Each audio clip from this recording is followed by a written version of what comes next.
Selamat pagi, siang, sore, malam untuk Bu Aan selaku dosen pengampu mata kuliah akuntansi menengah 1 serta teman-teman sekalian.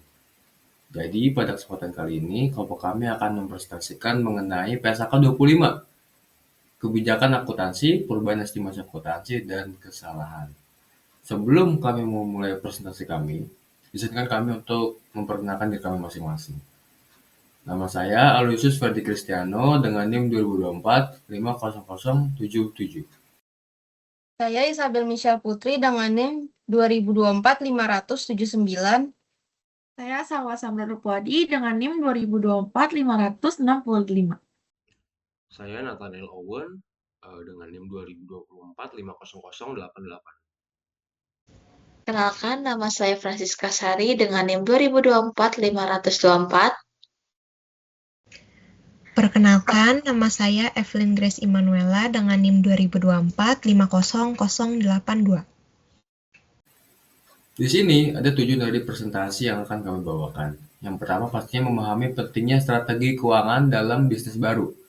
Yang kedua, menyusun rencana keuangan yang realistis dan terukur. Yang ketiga, mengetahui langkah-langkah menyusun strategi keuangan. Yang keempat, menghindari kesalahan umum dalam manajemen keuangan. Dan yang kelima, mengetahui bagaimana penerapan tidak praktis. Baik, langsung aja kita sebelum memulai materi, kita langkah baiknya mengetahui bagaimana latar belakangnya. Jadi tujuannya adalah untuk menentukan kriteria dalam pemilihan dan perubahan kebijakan akuntansi, perlakuan akuntansi, dan pengungkapan atas perubahan kebijakan, perubahan estimasi, dan yang terakhir koreksi kesalahan. Dengan begitu, kita dapat meningkatkan relevansi, keandalan, dan daya banting laporan keuangan. Pengungkapan kebijakan kecuali untuk perubahan kebijakan akuntansi diatur dalam PSAK 1. Selanjutnya kita akan membahas mengenai ruang lingkup penerapan PSAK 25. Yang pertama, pemilihan dan penerapan kebijakan akuntansi. Dan yang kedua, akuntansi untuk yang pertama, perubahan kebijakan akuntansi, perubahan estimasi akuntansi, dan yang terakhir, koreksi kesalahan periode lalu. Dampak pajak akibat koreksi kesalahan dan penyesuaian retrospektif perubahan kebijakan akuntansi diperlakukan dan diungkapkan sesuai dengan PSAK 46 mengenai akuntansi pajak penghasilan. Selanjutnya di sini ada segitiga konsep materialitas. Yang pertama, kelalaian mencantumkan atau kesalahan dalam mencatat pos-pos laporan keuangan adalah material jika baik secara sendiri maupun bersama dapat memengaruhi keputusan ekonomi pengguna laporan keuangan. Yang kedua, materialitas bergantung pada ukuran dan sifat dari kelalaian untuk mencantumkan atau kesalahan dalam mencatat tersebut dengan memperhatikan kondisi terkait. Dan yang terakhir, ukuran atau sifat pos laporan keuangan atau gabungan dari keduanya dapat menjadi faktor penentu. Selanjutnya kita akan lebih dalam nih membahas mengenai materialitas. Penilaian apakah suatu kelalaian, pencantuman, atau kesalahan pencatatan dapat mempengaruhi keputusan ekonomi pemakai dan menjadi material memerlukan pertimbangan karakteristik pemakai tersebut. Lalu penilaian tersebut perlu mempertimbangkan bagaimana pemakai yang dimaksud diperkirakan terpengaruh secara Lalu, penilaian tersebut perlu mempertimbangkan bagaimana pemakai yang dimaksud diperkirakan terpengaruh secara rasional dalam pengambilan keputusan ekonomi. Selanjutnya akan dijelaskan oleh teman saya, Isabel. Selanjutnya itu ada penetapan kebijakan akuntansi. Jadi di sini ada dua. Yang pertama PSAK spesifik. Jadi ketika suatu SAK secara spesifik berlaku untuk suatu transaksi, maka kebijakan akuntansi yang diterapkan untuk pos tersebut itu menggunakan PSAK tersebut. Terus yang kedua ada tidak ada PSAK spesifik. Jadi tidak ada SAK yang secara spesifik. Jadi manajemen tuh menggunakan pertimbangannya dalam mengembangkan dan menerapkan suatu kebijakan akuntansi yang menghasilkan informasi yang relevan dan andal, yaitu menyajikan secara jujur, mencerminkan substansi ekonomi, netral, pertimbangan sehat, dan lengkap. Terus ada pertimbangan dalam penerapan. Jadi sumber acuan manajemen dalam membuat pertimbangan dalam penerapan kebijakan itu ada dua. Yang pertama persyaratan dan panduan dalam PSAK yang berhubungan dengan masalah serupa dan terkait. Terus yang kedua itu ada definisi, kriteria pengakuan, konsep pengukuran untuk aset, liabilitas, penghasilan, dan beban dalam kerangka dasar penyusunan dan penyajian laporan keuangan. Terus manajemen juga menggunakan yang pertama itu ada standar akuntansi terkini yang dikeluarkan Badan Penyusun Standar lain yang mengacu pada KDP PLK yang sama. Terus yang kedua ada literatur akuntansi, yang ketiga ada praktik akuntansi industri yang berlaku, dan yang terakhir itu sepanjang tidak bertentangan pada acuan utama. Lalu ada konsistensi penerapan kebijakan. Jadi entitas memilih dan menerapkan kebijakan akuntansi secara konsisten untuk transaksi, peristiwa, dan kondisi lainnya yang serupa. Kecuali PSAK secara spesifik mengatur atau mengizinkan pengelompokan pos-pos dengan kebijakan akuntansi berbeda adalah hal yang tepat. Dan jika PSAK mengatur atau mengizinkan pengelompokan tersebut, maka kebijakan akuntansi yang tepat itu dipilih dan diterapkan secara konsisten untuk setiap kelompok. Lalu ada perubahan kebijakan akuntansi. Jadi entitas itu mengubah suatu kebijakan akuntansi hanya jika perubahan tersebut yang pertama dipersyaratkan oleh suatu PSAK atau yang kedua itu menghasilkan laporan keuangan yang memberikan informasi yang andal dan lebih relevan tentang dampak transaksi, peristiwa, atau kondisi lainnya terhadap posisi keuangan, kinerja keuangan, atau arus kas entitas. Jadi pengguna tuh perlu membandingkan laporan keuangan dari satu periode ke periode lain sehingga penerapan kebijakan yang konsisten tuh diperlukan. Lalu ada bukan kebijakan akuntansi. Jadi bukan itu merupakan perubahan kebijakan akuntansi. Yang pertama, penerapan suatu kebijakan akuntansi untuk transaksi, peristiwa, atau kondisi lainnya yang berbeda secara substansi daripada yang terjadi sebelumnya. Dan yang kedua itu, penerapan suatu kebijakan akuntansi baru untuk transaksi, peristiwa, atau kondisi lainnya yang tidak pernah terjadi sebelumnya atau tidak material. Jadi penerapan awal penilaian aset itu sesuai PSAK 16, aset tetap atau PSAK 19, aset tidak berwujud itu adalah suatu perubahan dalam kebijakan akuntansi yang berhubungan dengan suatu revaluasi sesuai dengan PSAK 16 atau PSAK 19, bukan sesuai dengan pernyataan ini. Lalu ada penerapan perubahan kebijakan. Jadi penerapan perubahan kebijakan akuntansi itu bergantung pada dua hal. Yang pertama itu entitas mencatat perubahan kebijakan akuntansi akibat dari penerapan awal suatu PSAK sebagaimana yang diatur dalam ketentuan transisi dalam PSAK tersebut jika ada. Dan yang kedua itu jika tidak ada ketentuan transisi atau perubahan kebijakan dilakukan secara sukarela, maka entitas tersebut menerapkan perubahan tersebut secara retrospektif. Nah, penerapan retrospektif itu adalah suatu perubahan kebijakan akuntansi baru adalah koreksi pengakuan, pengukuran, transaksi, peristiwa, dan kondisi lain seolah-olah kebijakan tersebut tuh telah diterapkan. Lalu ada penyajian kembali retrospektif adalah koreksi pengakuan, pengukuran, dan mengungkapkan jumlah unsur-unsur laporan keuangan seolah-olah kesalahan periode lalu itu tidak pernah terjadi. Selanjutnya akan dilanjutkan oleh teman saya, Owen. Selanjutnya, penerapan retrospektif. Ketika perubahan kebijakan akuntansi diterapkan secara retrospektif, maka entitas akan menyesuaikan. Yang pertama adalah saldo awal setiap komponen ekuitas yang terpengaruh untuk periode sajian paling awal. Yang kedua adalah jumlah komparatif lainnya diungkapkan untuk setiap periode sajian seolah-olah kebijakan akuntansi baru tersebut sudah diterapkan sebelumnya.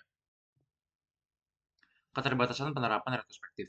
Ketika penerapan retrospektif disyaratkan, maka perubahan kebijakan akuntansi diterapkan secara retrospektif, kecuali sepanjang tidak praktis untuk menentukan dampak spesifik periode atau dampak kumulatif periode tersebut. Ketika retrospektif tidak efektif, maka akan menimbulkan dua dampak, yaitu yang pertama adalah dampak periode spesifik dan yang kedua adalah dampak kumulatif. Kita akan masuk dalam dampak periode spesifik. Nah, dampak periode spesifik akibat perubahan kebijakan akuntansi dalam informasi komparatif, maka entitas yang pertama menerapkan kebijakan akuntansi baru untuk jumlah tercatat aset dan liabilitas pada awal periode paling awal, di mana penerapan retrospektif adalah praktis, mungkin periode berjalan. Yang kedua, membuat penyesuaian saldo awal setiap komponen ekuitas yang terpengaruh untuk periode tersebut. Dampak yang kedua adalah dampak kumulatif, daripada awal periode berjalan. Penerapan kebijakan akuntansi baru untuk seluruh periode lalu, maka entitas menyesuaikan informasi komparatif untuk menerapkan kebijakan akuntansi baru secara prospektif sejak tanggal praktis paling awal. Pengungkapan penerapan awal. Yang pertama adalah judul PSAK. Yang kedua, bahwa perubahan kebijakan akuntansi dilakukan sesuai dengan ketentuan transisinya ketika dapat diterapkan. Yang ketiga, sifat dari perubahan kebijakan akuntansi. Yang keempat, penjelasan ketentuan transisi ketika dapat diterapkan. Yang kelima, ketentuan transisi yang memiliki dampak pada periode mendatang ketika dapat diterapkan. Yang keenam, untuk periode berjalan dan setiap periode lalu sajian sepanjang praktis jumlah penyesuaian. Yang pertama itu, untuk setiap item laporan keuangan yang terkena dampak, dan yang kedua, LPS dasar dan dilusian jika PSAK 56 diterapkan atas entitas. Yang pertama, jumlah penyesuaian terkait dengan periode-periode sebelum disajikan sepanjang praktis, dan yang kedua, jika penerapan retrospektif tidak praktis untuk suatu periode lalu tertentu atau periode-periode sebelum disajikan, keadaan yang mendorong keberadaan kondisi itu, dan penjelasan bagaimana dan mulai kapan perubahan kebijakan akuntansi diterapkan. Lalu selanjutnya adalah pengungkapan perubahan sukarela atau voluntary.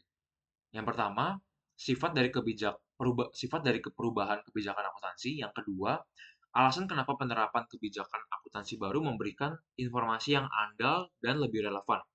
Yang ketiga, jumlah penyesuaian untuk periode berjalan dan setiap periode lalu sajian sepanjang praktis. Penyesuaian untuk setiap pos laporan keuangan yang terpengaruh, dan penyesuaian LPS dasar dan delusian. Yang keempat, jumlah penyesuaian yang terkait dengan periode-periode sebelum periode-periode tersebut disajikan sepanjang praktis, dan yang kelima adalah keadaan yang membuat keberadaan kondisi itu dan penjelasan bagaimana dan sejak kapan perubahan kebijakan akuntansi diterapkan. Jika penerapan retrospektif tidak praktis untuk suatu periode tertentu atau untuk periode-periode sebelum periode-periode tersebut disajikan. PSAK baru belum efektif. Ketika entitas belum menerapkan suatu PSAK baru yang telah diterbitkan tetapi belum efektif berlaku, maka entitas mengungkapkan 1. Fakta tersebut, 2. Informasi relevan yang dapat diestimasi secara wajar atau dapat diketahui untuk menilai dampak yang mungkin atas penerapan PSAK baru tersebut pada awal laporan keuangan pada periode awal penerapannya. Selanjutnya akan dijelaskan oleh teman saya, Francisca. Oke, di sini saya akan menjelaskan materi mengenai pengungkapan PSAK baru yang belum efektif. Nah, di sini tuh ada 5. Yang pertama itu judul PSAK baru. Yang kedua itu sifat perubahan standar yang belum berlaku efektif ataupun perubahan kebijakan akuntansi. Yang ketiga, tanggal di mana penerapan PSAK itu diisyaratkan. Yang keempat, itu ada tanggal di mana entitas berencana untuk menerapkan PSAK awalnya. Yang terakhir itu suatu pernyataan tentang apakah suatu pembahasan mengenai dampak penerapan awal PSAK atas laporan keuangan, atau jika dampak tidak dapat diketahui atau diestimasi secara wajar pernyataan atas hal itu. Oke, estimasi akuntansi. Estimasi akuntansi itu adalah estimasi entitas yang dapat mempengaruhi elemen-elemen dalam LK. Nah, estimasi itu harus melibatkan pertimbangan entitas berdasarkan informasi terkini yang tersedia dan dapat diandalkan. Terus udah gitu, banyak hal yang mempengaruhi elemen LK yang tidak dapat diukur secara akurat, namun hanya dapat diestimasi karena ketidakpastian yang melekat pada aktivitas bisnis. Nah, penggunaan estimasi yang reasonable adalah yang terpenting dalam penyusunan LK tanpa menyesampingkan keandalannya. Oke, perubahan estimasi akuntansi adalah penyesuaian jumlah tercatat aset atau liabilitas atau jumlah pemakaian periodik aset yang berasal dari penilaian status kini dan ekspektasi manfaat masa depan dan kewajiban yang terkait dengan aset dan liabilitas. Nah, perubahan estimasi akuntansi ini dihasilkan dari informasi baru atau perkembangan baru dan bukan dari koreksi kesalahan.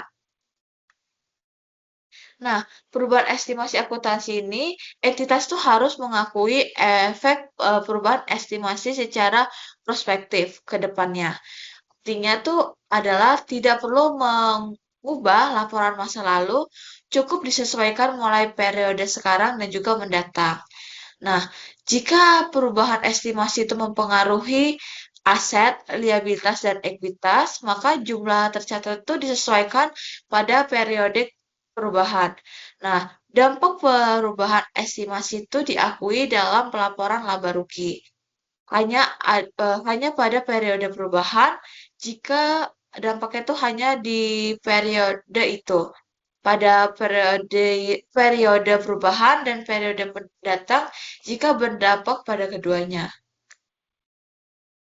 Nah, pengungkapan perubahan estimasi ini, entitas itu harus mengungkapkan sifat dan jumlah perubahan estimasi yang pertama berdampak pada periode berjalan atau kan berdampak pada periode mendatang jika bisa diestimasi.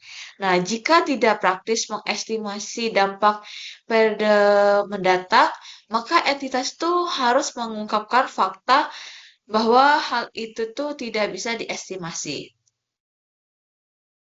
Nah, kita masuk ke dalam kesalahan. Kesalahan itu dapat muncul dalam pengakuan, pengukuran, penyajian, dan pengungkapan laporan keuangan. Laporan keuangan yang tidak sesuai dengan PSAK itu jika terdapat yang pertama kesalahan material atau yang kedua itu tuh tidak material yang disengaja untuk mencapai suatu penyajian laporan posisi keuangan, kinerja keuangan, ataupun arus kas tertentu. Materi selanjutnya akan dijelaskan oleh teman saya. Baik, saya Evelyn Grace Immanuela dengan NIM 2024-50082. Di sini saya akan menjelaskan mengenai kesalahan di periode yang lalu. Jadi, kesalahan periode lalu itu maksudnya adalah kelalaian di dalam pencantuman dan juga pencatatan laporan keuangan entitas untuk satu atau lebih periode yang lalu. Kelalaian ini timbul karena adanya kesalahan dalam menggunakan informasi yang andal. Maksud dari informasi andal yaitu informasi yang tersedia dalam penyelesaian laporan keuangan untuk di periode tersebut dan diharapkan juga dapat diperoleh digunakan dalam penyajian laporan keuangan. Kesalahan periode lalu itu, contohnya itu ada di sini saya cantumkan ada 4. Yang pertama ada kesalahan perhitungan matematis, terus ada kesalahan dalam penerapan kebijakan akuntansinya, ada kekeliruan interpretasi fakta maupun informasi, dan juga yang terakhir itu ada kecurangan. Boleh di next. Selanjutnya kita akan membahas mengenai koreksi kesalahan material pada periode yang lalu. Jadi, mengoreksi kesalahan material dalam periode lalu itu dilakukan secara retrospektif, di mana kesalahan dalam laporan keuangan itu seolah-olah nggak pernah terjadi gitu. Jadi, cara pengkoreksiannya itu yang pertama untuk periode yang disajikan secara komparatif.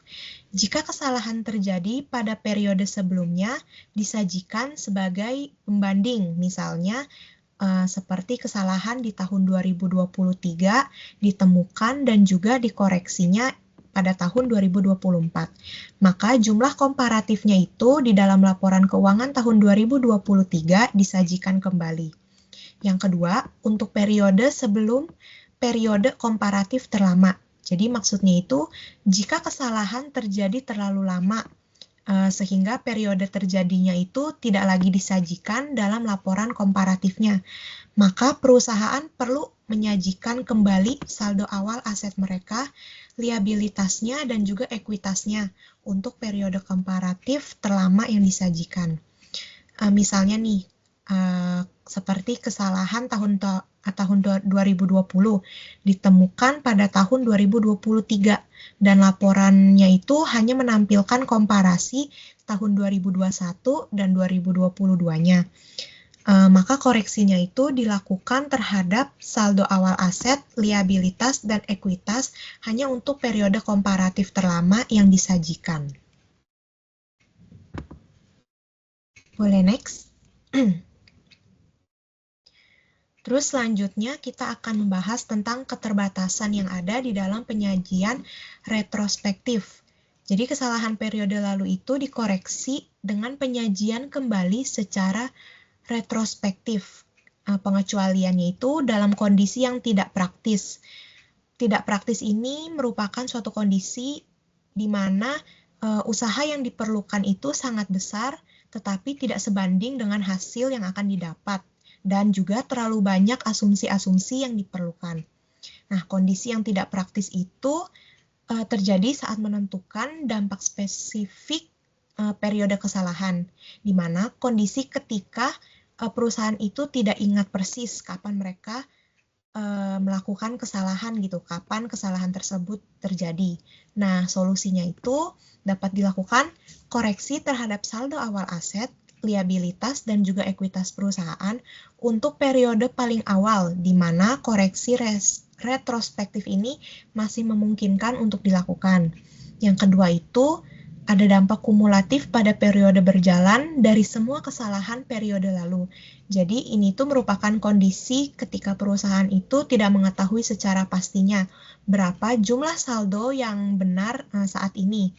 Maka solusinya itu perusahaan bisa menyajikan kembali informasi komparatifnya untuk melakukan koreksi prospektif. Jadi perusahaan itu fokus pada transaksi-transaksi yang akan terjadi di kedepannya aja. Next.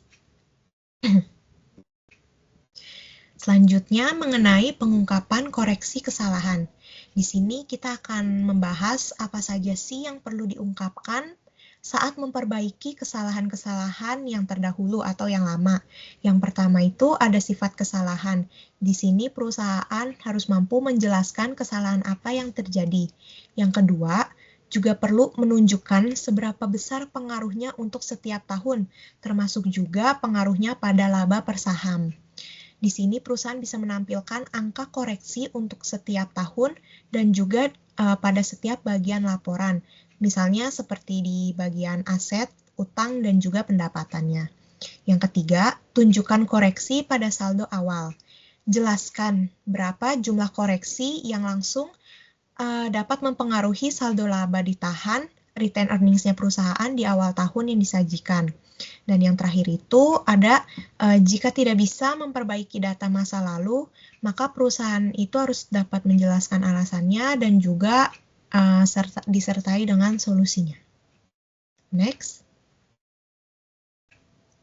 Selanjutnya, kita akan membahas tentang tanggal efektif. Jadi yang dimaksud tanggal efektif itu merupakan hari di mana mulai berlakunya suatu standar akuntansi yang baru.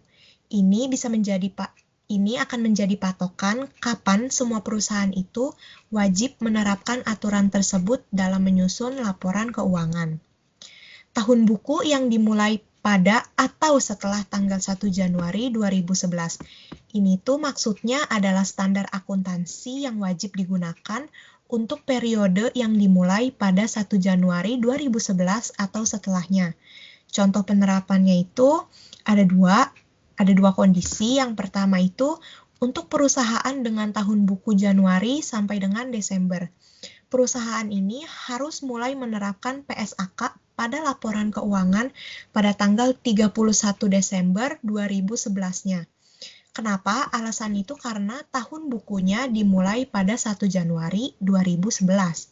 Nah, kondisi yang kedua untuk perusahaan dengan tahun buku April sampai dengan Maret. Mereka ini harus mulai menerapkan PSAK pada laporan keuangan tanggal 31 Maret 2012. Kenapa? Karena tahun buku yang dimulai pada atau setelah 1 Januari 2011 itu adalah tahun buku untuk 1 April 2011 sampai 31 Maret 2012-nya. Sehingga PSAK ini mulai diterapkan pada 31 Maret 2012-nya. Selanjutnya, ada poin yang menegaskan bahwa menggantikan PSAK 25 tahun 1994, di mana standar akuntansi yang baru akan menggantikan standar akuntansi yang lama, yaitu PSAK 25 yang versi tahun 1994 ini. Nah, jadi mulai tanggal efektifnya itu semua perusahaan harus mengacu kepada aturan yang baru ini dan tidak boleh lagi menggunakan aturan-aturan yang terdahulu atau aturan-aturan yang lama. Baik, sekian presentasi dari saya. Selanjutnya akan dilanjutkan oleh teman saya, Salwa. Selanjutnya kita akan masuk ke contoh pertama, yaitu penyajian kembali retrospektif kesalahan. Pedoman implementasi ini melengkapi tetapi bukan bagian dari PSAK 25. 1.1 selama 2022, PT Beta menemukan beberapa produk yang telah dijual pada 2021 salah tercatat pada persediaan per 31 Desember 2021 sebesar 6.500. 1.2, catatan akuntansi PT Beta untuk 2022 menunjukkan penjualan 104.000 dengan harga pokok penjualan 36.500, termasuk kesalahan 6.500 pada saldo awal persediaan dan pajak penghasilan 5.250.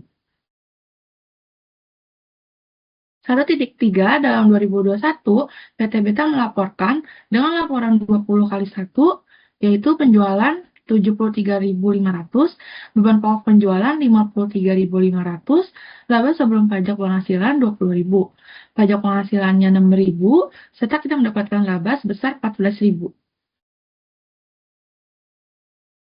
Untuk laporan perubahan ekuitas, saldo per 31 Desember 2020, modal sahamnya ini 5.000, saldo labanya 20.000 dengan total 25.000. Laba untuk tahun yang berakhir 31 Desember 2021 disajikan kembali. Saldo labanya 9.450, maka totalnya 9.450.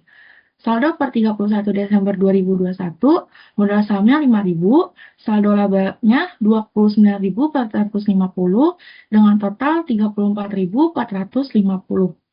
Laba untuk tahun yang berakhir 31 Desember 2022, saldo labanya 16.800, maka totalnya 16.800. Saldo per 31 Desember 2022, modal sahamnya 5.000, saldo labanya 46.250, maka akan mendapatkan total 51.250. Nah, disajikan kembali pada laporan 20x2, yang penjualannya itu 104.000 dan 73.500. Beban pokok penjualannya 80.000 dan 60.000. Laba sebelum pajak penghasilan terdapat 24.000 dan 13.500. Nah, pajak penghasilannya ada 7.200 dan 4.050, sehingga mendapatkan laba 16.800 dan 9.450.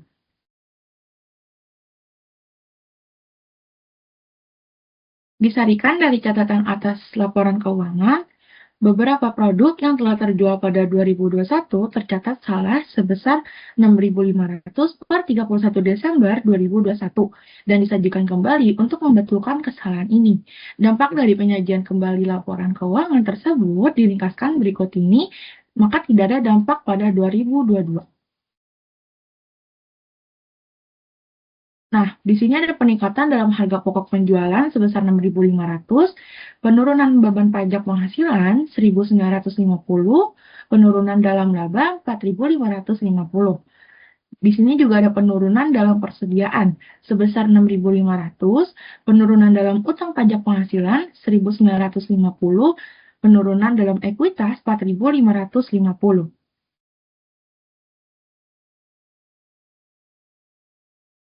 Contoh kedua, catatan atas laporan keuangan. 2022, PT Delta mengubah kebijakan akuntansi penyusutan aset tetap, sehingga menerapkan lebih banyak pendekatan komponen secara penuh. Pada saat yang sama, menerapkan model revaluasi. Pada tahun sebelum 2022, catatan PT Delta tidak cukup detail untuk menerapkan pendekatan komponen secara penuh. Pada akhir 2021, manajemen membuat survei teknis untuk memperoleh informasi komponen yang dimiliki dan nilai wajar, umur manfaat, nilai residu estimasi, dan jumlah yang dapat disusutkan pada awal 2022. Namun, survei tersebut tidak menyediakan dasar yang cukup untuk mengestimasi secara Anda biaya untuk komponen yang sebelumnya tidak dicatat secara terpisah. Dan catatan yang ada sebelum survei tidak mengizinkan informasi ini direkonstruksi. Manajemen menyimpulkan menerapkan kebijakan baru secara retrospektif mulai 2x2.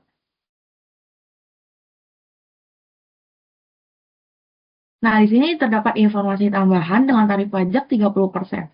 Nah, aset tetap pada 2021, biaya perolehan awalnya itu 25.000. Dengan penyusutan 14.000, maka nilai buku netonya itu akan sebesar 11.000. Beban penyusutan prospektif untuk tahun 2022 sebesar 1.500. Beberapa hasil survei teknis seperti penilaian 17.000, nilai residu estimasi 3.000, sisa umur aset rata-rata 7 tahun, beban penyusutan untuk aset tetap yang ada untuk 2022 sebesar 2.000.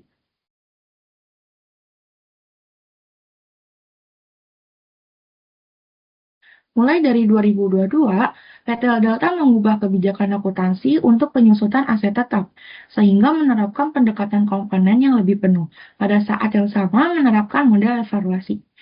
Manajemen berpendapat kebijakan ini menyediakan informasi yang andal dan lebih relevan karena komponen aset tetap lebih akurat dan didasarkan atas nilai yang sekarang.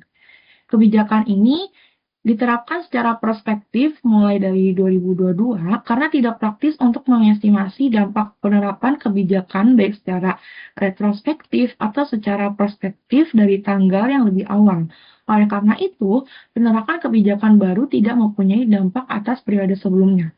Dampak tahun berjalan adalah meningkatkan jumlah tercatat aset tetap pada awal tahun sebesar 6.000 yang meningkatkan penyelesaian pajak tangguhan awal sebesar 1.800 sehingga menghasilkan surplus revaluasi pada awal tahun sebesar 4.200 dan meningkatkan beban penyusutan sebesar 500 dan mengurangi beban pajak sebesar 150. Sekian presentasi dari kelompok kami tentang PSAK 25. Terima kasih.